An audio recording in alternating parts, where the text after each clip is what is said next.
Assalamu alaikum wa rahmatullahi wa barakatuh.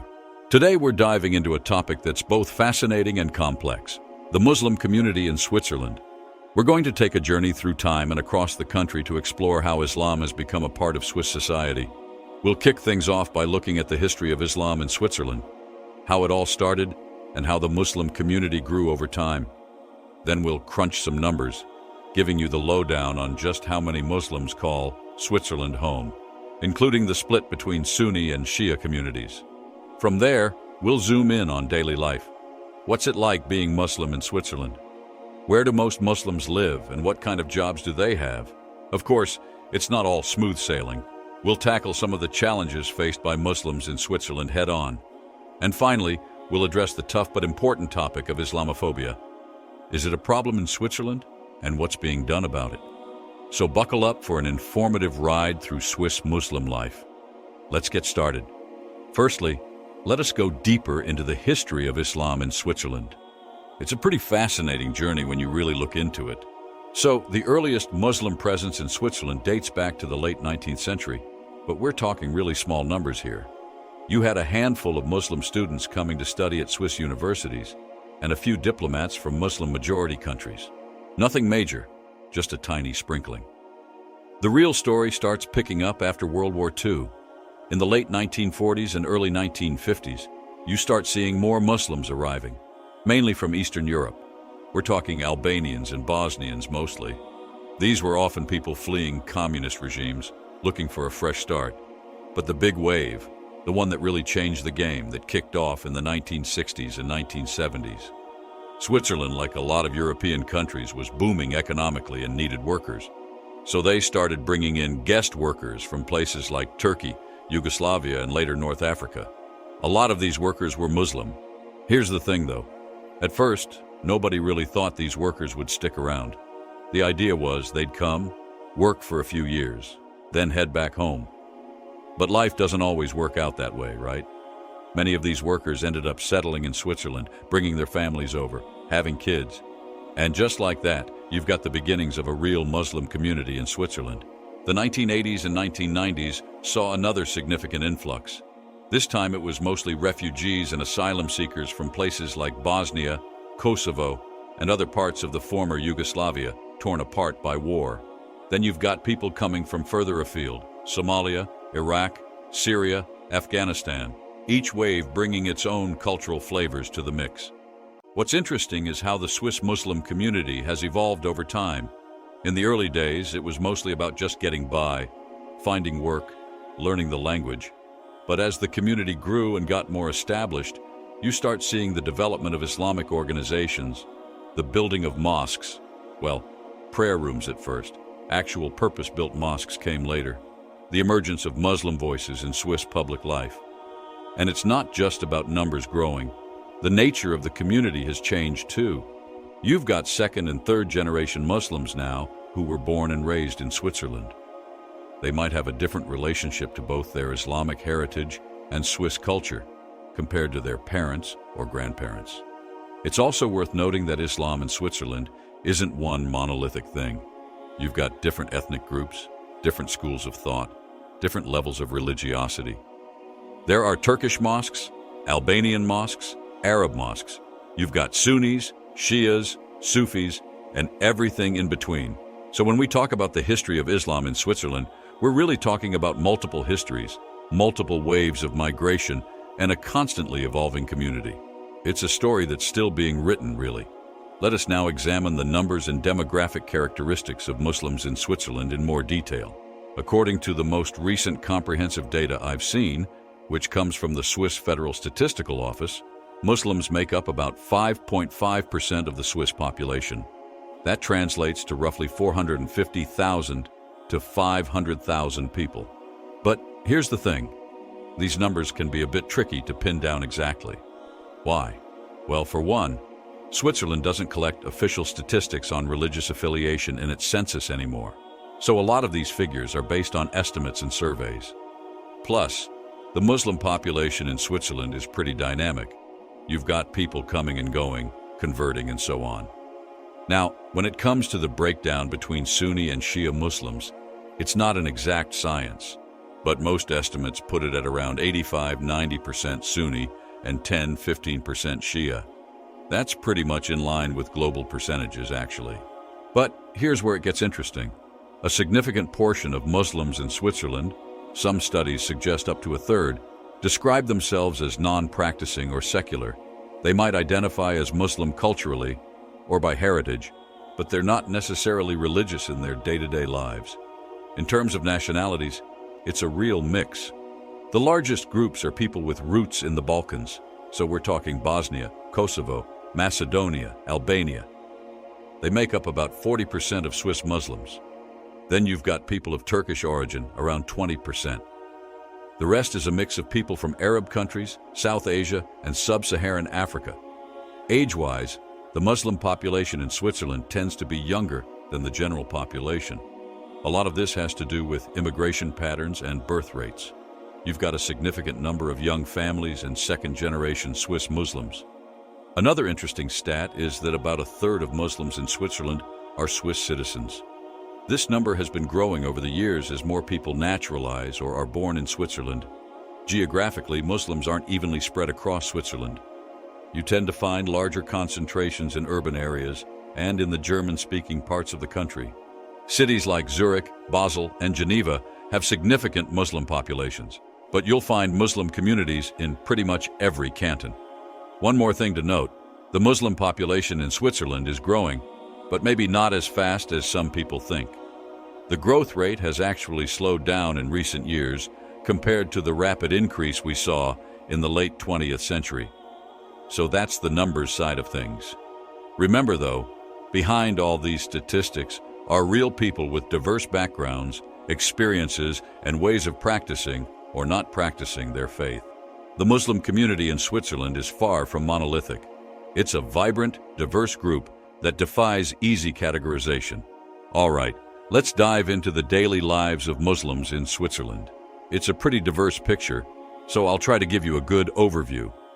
First off, it's important to understand that there's no one typical Muslim experience in Switzerland.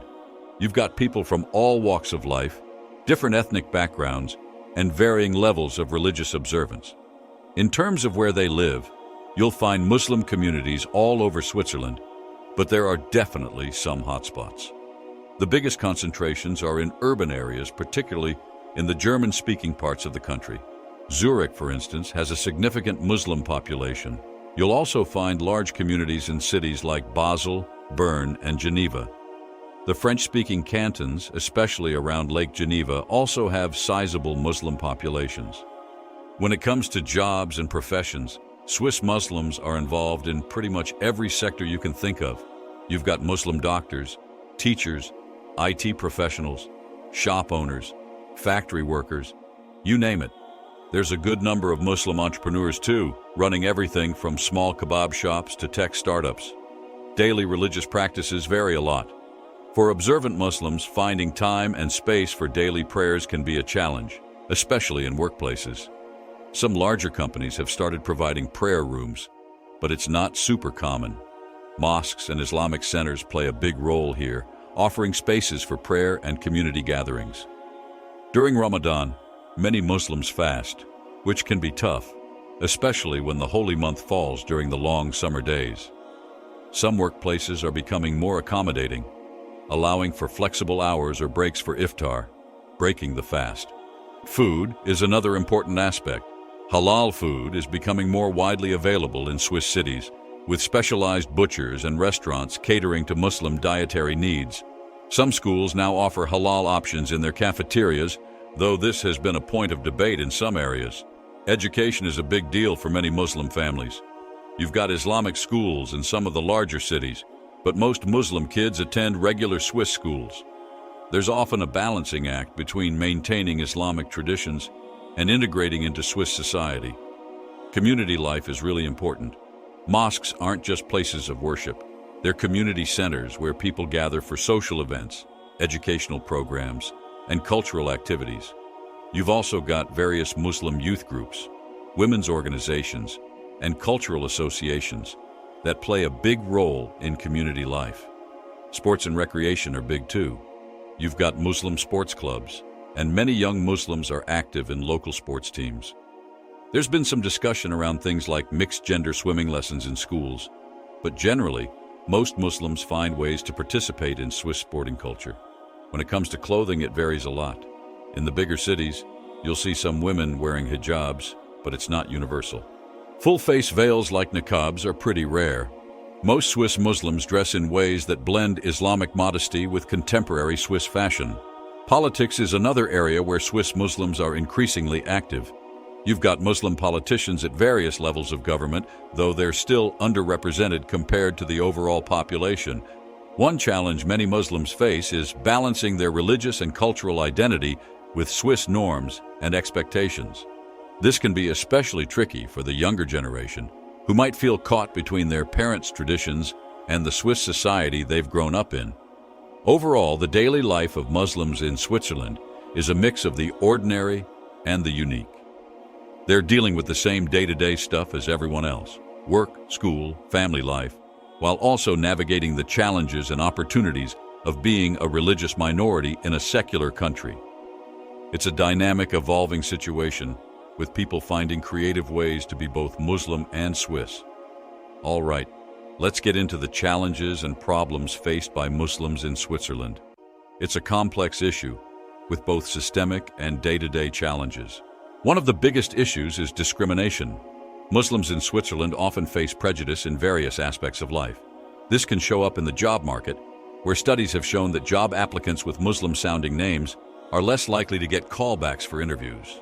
It's not just about getting hired either. There are reports of Muslims facing discrimination at work, whether it's being passed over for promotions or dealing with stereotyping from colleagues. Housing is another area where discrimination pops up. Some Muslims report difficulties in renting apartments, especially in more conservative areas.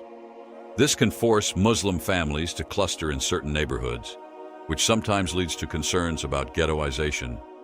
The visibility of Islam in public spaces has been a major point of contention. The most famous example is the 2009 referendum that banned the construction of new minarets on mosques. This was seen by many as a symbolic rejection of Islam's place in Swiss society. It's not just about minarets, though. There have been debates and legal challenges around things like wearing hijabs in public sector jobs or schools. Speaking of schools, education can be a tricky area. While most Muslim kids attend regular Swiss schools, there are sometimes clashes over things like mixed-gender swimming lessons, sex education, or the celebration of certain holidays. Some Muslim parents feel that aspects of the Swiss education system conflict with their religious values. Religious practices can also be challenging. Finding appropriate spaces for prayer, especially in workplaces or schools, isn't always easy. During Ramadan, fasting Muslims might struggle to find understanding from employers or teachers, especially when it comes to things like taking breaks to break the fast. Burial is another issue. Islamic burial traditions often conflict with Swiss regulations. While some cantons have created Muslim sections in cemeteries, it's not universally available, forcing some families to repatriate their deceased loved ones to their countries of origin. Political representation is another challenge. While there are some Muslim politicians, they're still underrepresented compared to the Muslim population as a whole. This can lead to a feeling that Muslim voices aren't being heard in political debates that affect their community. Media representation is a sore point for many Swiss Muslims. They often feel that Islam and Muslims are portrayed negatively in the media, focusing on extremism or presenting Muslims as a problem to be solved rather than as integral parts of Swiss society. Then there's the issue of citizenship and belonging. Even Swiss-born Muslims sometimes report feeling like they're not seen as really Swiss. This can create a sense of alienation or a feeling of being caught between two worlds. Security and surveillance is another concern. Some Muslims feel unfairly targeted by anti-terrorism measures, creating a sense of being constantly under suspicion. There's also the challenge of intra-community issues. The Swiss Muslim community is diverse, with different ethnic groups and religious interpretations. Sometimes there can be tensions or disagreements within the community itself. Lastly, there's the ongoing challenge of integration versus assimilation. Many Swiss Muslims feel pressure to prove their Swissness, sometimes at the expense of their religious or cultural identity. Finding a balance between maintaining their Muslim identity and fully participating in Swiss society can be a constant negotiation. It's important to note that while these problems exist, many Muslims in Switzerland also report positive experiences and feel well integrated into Swiss society. The situation is nuanced and varies greatly depending on factors like location, socioeconomic status, and individual experiences. Many of these challenges are also being actively addressed by both Muslim community organizations and broader Swiss society, though progress can sometimes be slow. Finally, let us take a look at the issue of Islamophobia in Switzerland. It's a sensitive topic, but an important one to address. Islamophobia in Switzerland, like in many European countries, has become more visible in recent years. It's a complex issue that manifests in various ways, from individual prejudices to more systemic forms of discrimination. On a societal level, there's been a growing anti-Islam sentiment among some segments of the Swiss population. This often gets mixed up with debates about immigration, national identity, and security. You see it pop up in political rhetoric, media narratives, and sometimes in public policy decisions. There are a few far-right political parties and organizations that have been particularly vocal in their anti-Muslim stance. The Swiss People's Party, SVP, for instance, has run campaigns that many view as Islamophobic. They were behind the minaret ban initiative in 2009, which was seen as a symbolic rejection of Islam's presence in Switzerland. Other groups like the Swiss Nationalist Party, PNAS, and the Swiss Democrats have also been known to use anti-Muslim rhetoric. These aren't huge parties, but they can be pretty loud and sometimes influence the broader political conversation. On a more grassroots level, you've got organizations like the Swiss Stop Islamization Association, SISA, that actively campaign against what they see as the Islamization of Switzerland. They organize protests, run online campaigns, and lobby for policies that restrict Muslim religious practices. Now, it's important to note that these groups often frame their actions as protecting Swiss culture or fighting extremism, rather than explicitly anti-Muslim. But many observers see their activities as contributing to a climate of Islamophobia. In terms of incidents, there have been reports of vandalism against mosques, verbal abuse directed at visibly Muslim individuals, and discrimination in areas like employment and housing. The Federal Commission Against Racism has noted an increase in Islamophobic incidents in recent years. Social media has become a major battleground too. There's a lot of anti-Muslim content circulating online, often mixing legitimate concerns about extremism with broader anti-Muslim sentiment. But it's not all doom and gloom. There are also plenty of efforts to combat Islamophobia in Switzerland. The government has taken some steps too. There are laws against racial and religious discrimination, though some argue they're not always effectively enforced when it comes to Islamophobia. Some cantons have launched programs to promote religious tolerance and integration. Muslim organizations in Switzerland are also actively working to counter Islamophobia. They're engaging in public outreach, working with the media to present more balanced portrayals of Islam, and collaborating with other minority groups to fight discrimination. It's worth noting that attitudes towards Muslims can vary quite a bit, depending on where you are in Switzerland. Urban areas tend to be more diverse and often more accepting, while some rural regions might have less exposure to Muslim communities and more entrenched stereotypes. The situation is evolving, and there's ongoing debate about how to balance concerns about integration and national identity with the rights and freedoms of Muslim citizens and residents. It's a conversation that touches on core issues of what it means to be Swiss in an increasingly diverse society. Overall, while Islamophobia is certainly present in Switzerland, it's not a universally held attitude. Many Swiss people reject anti-Muslim prejudice and support a diverse, inclusive society. The challenge is in addressing the root causes of Islamophobia while promoting understanding and integration. All right, well, that's a wrap on our deep dive into the Muslim experience in Switzerland. Pretty fascinating stuff, right? From the early days of Muslim immigrants to the complex realities of today, it's clear that the story of Islam in Switzerland is still being written. We've covered a lot of ground here: the history, the numbers, daily life, challenges, and even the tough topic of Islamophobia. But remember, behind all these facts and figures are real people, each with their own unique experiences of being Muslim in Switzerland. If you found this video interesting or learned something new, why not help spread the knowledge? Hit that subscribe button and join our community. Got thoughts or experiences to share about this topic? Drop them in the comments below. And if there are other aspects of Swiss society or minority experiences you'd like to see covered, let me know. Thanks for watching, and I'll catch you in the next one. Assalamu alaikum wa rahmatullahi wa barakatuh.